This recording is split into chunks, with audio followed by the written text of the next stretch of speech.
எருசலேமுக்குள் சனகரிப் நுழைவதில்லை என்று சொல்லி கர்த்தர் தம்முடைய தீர்க்கதரிசியின் மூலமாக தெரிவிக்கிறார்.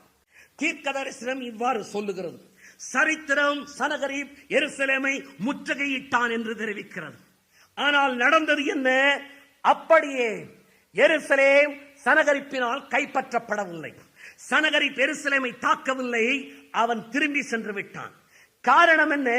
சனகரிப் ஏன் கடந்து போய்விட்டான் என்றால், அவன் முற்றுகையிட்டிருந்த அன்று ராத்திரியிலே சம்பவித்தது என்னவென்றால், கர்த்தருடைய தூதன் புறப்பட்டு சனகரிப்பாகிய அசிரியனுடைய பாளையத்திலே ஒரே தூதன் 1,85,000 பேரும் சங்கரிக்கப்பட்டு விட்டார்கள். ஒரே ராத்திரியிலே சனகரிப் எருசலேமை பிடிக்க முடியவில்லை. காரணம் என்ன?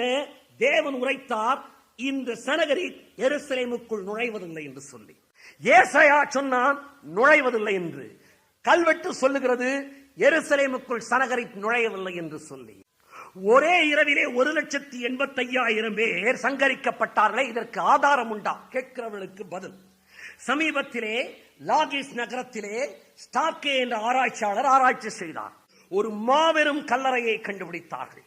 அந்த மாபெரும் கல்லறையிலே ஒரே அறையில் ஒரே இடத்தில் 2000 எலும்புக்கூடுகள் அடக்கம் பண்ணப்பட்டிருந்ததை கண்டுபிடித்தார்கள்.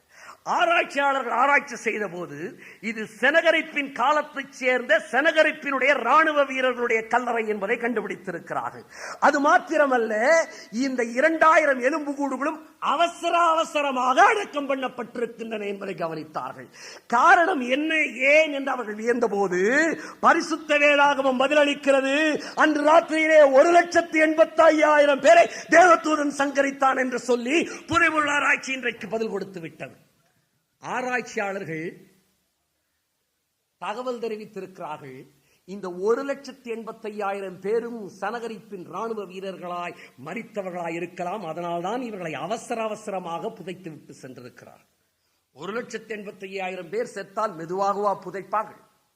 அவசரமாகத்தான் புதைத்திருப்பார். ஆராய்ச்சியாளர்களுடைய கருத்தை சொல்லுகிறேன். அவர்கள் சொன்னார்கள், கவனியங்கள், அற்புதத்தின் தொடர்கதை அது. அற்புதம், கிறிஸ்தவம் அற்புதத்தின் மார்க்கம். அல்லேலூயா! அது அற்புதத்தின் மார்க்கம். அற்புதம் முடிவதில்லை, தொடர்கிறது. 1,85,000 போர் வீரர்களை அவசரமாக புதைத்து விட்டு சென்றார்களே. புதைபொருள் ஆராய்ச்சியாளர்கள் என்ன தெரிவித்திருக்கிறார்கள் என்றால், ஆராய்ச்சி செய்த போது இந்த போர் வீரர்கள் எல்லாம் ஒரே இரவிலே திடீரென்று கொள்ளை நோயினால் மரித்திருக்கிறார்கள் என்று சொல்லி. கொள்ளை நோயினால் தான் மரித்திருக்கிறார்கள். தேவதூதன் சங்கரித்தான் என்று வேதம் சொல்லுகிறது. ஆம், தேவதூதன் சங்கரித்தான் என்று வேதம் சொல்லுகிறது. கொள்ளை நோயால் மரித்ததை ஒரே இரவிலே 1,85,000 பேருக்கு கொள்ளை நோயை அனுமதித்து தேவன் எதிரியின் பாளையத்தை சிதறடித்தார். அது மாத்திரமல்ல, அற்புதம், 1,85,000 பேரை எருசலேம் நகரத்தின் வாயிலிலே வாரிக்கொண்டு போன கொள்ளை நோய் எருசலேமுக்குள் நுழையாதது அற்புதத்திலும் அற்புதம்.